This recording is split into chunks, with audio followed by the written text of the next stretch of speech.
Sosok Heru Budi Hartono kerap menjadi sorotan setelah dilantik menjadi penjabat Gubernur DKI Jakarta pada 17 Oktober 2022. Nasib Jakarta dalam 2 tahun ke depan ada di pundaknya. Pria yang menjabat Kepala Sekretariat Presiden itu bakal menahodai ibu kota sampai terpilih gubernur definitif hasil pilkada yang akan digelar pada November 2024. Mampukah ia membenahi Jakarta dalam waktu yang cuma 2 tahun? Pertanyaan itu hingga sekarang masih menggantung di langit-langit kota, menunggu strategi bernas dan kerja nyata Heru. Sejak dilantik, pria kelahiran Medan 13 Desember 1965 itu langsung tancap gas membenahi Jakarta.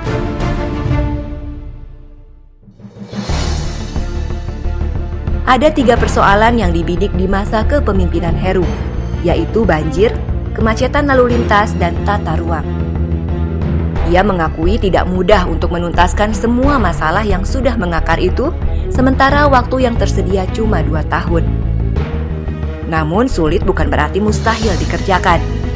Gotong royong adalah kuncinya. Semua pihak harus seiring selangkah dalam ritme yang sama agar Jakarta menjadi rumah besar yang nyaman dihuni bersama. Untuk mengatasi banjir, kurang dari 6 bulan sejak dilantik, Heru telah melakukan berbagai upaya.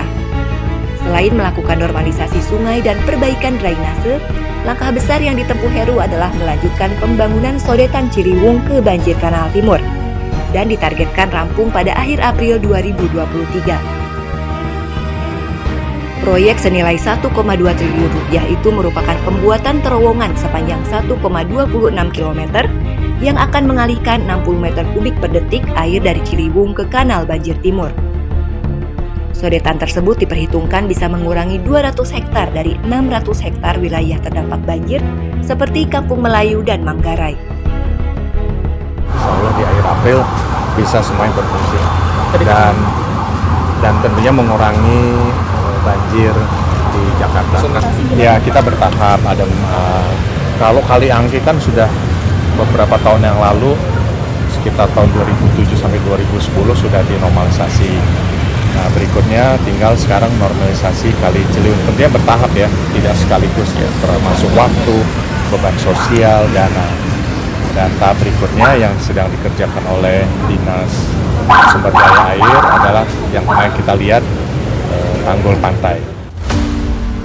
Sodetan Ciliwung Banjir Kanal Timur ini merupakan bagian dari rencana induk sistem pengendalian banjir di Jakarta.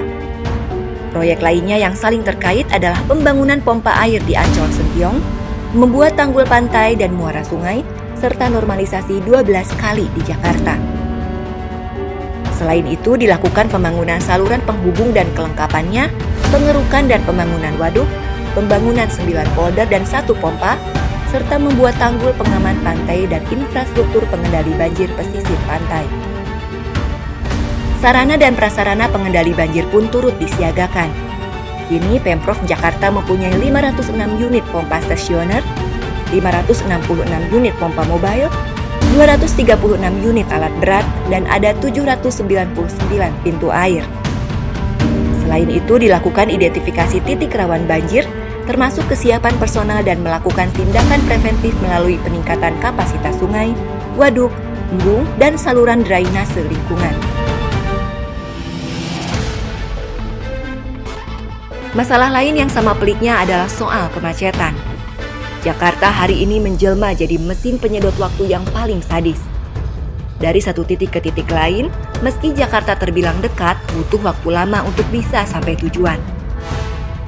Pengamat transportasi Azaz Tigor Nainggolan mengatakan, saat ini terjadi ketidakseimbangan antara jumlah kendaraan bermotor dengan luas jalan.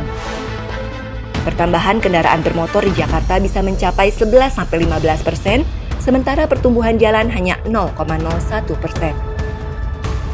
Dari kisaran 13 juta kendaraan bermotor yang ada di Jakarta, sekitar 80% didominasi motor, 18% mobil, dan hanya 2% kendaraan umum.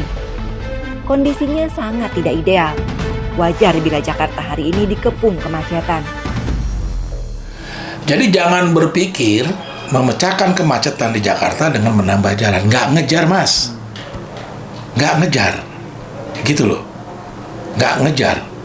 Yang satu 11% sampai 15% kecepatan speednya, yang satu di jalan cuma 0,01 sampai botak kayak saya nggak bisa ngejar tuh Bang, jalan. Berat. Nah, strateginya apa gitu kan, gitu ya pertanyaannya jadinya. Kita mau memecahkan kemacetan karena memang kebutuhan transportasi di Jakarta adalah memecah kemacetan. Nah, kita lihat nih penyebabnya apa kemacetan di Jakarta. Tadi kita udah mundur ke belakang, memang kota udah makin berkembang gitu sampai sekarang, termasuk pertambahan kendaraan bermotornya.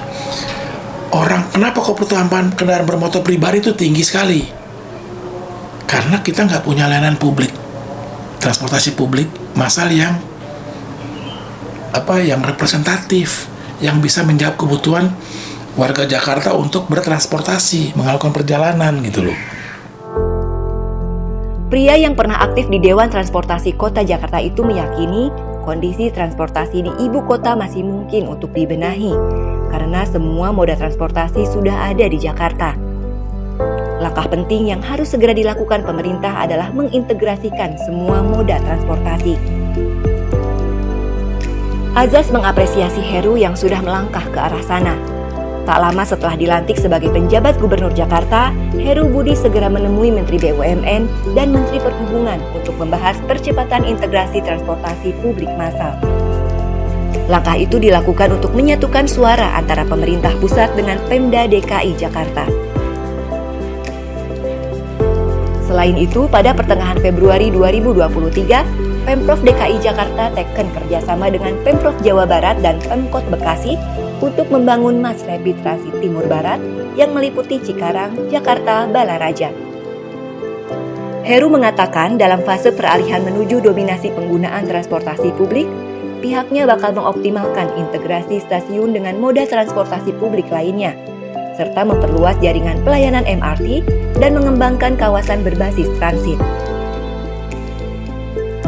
Terkait tata ruang, ada banyak hal yang dilakukan Heru Budi selama hampir 6 bulan menjadi penjabat Gubernur Jakarta.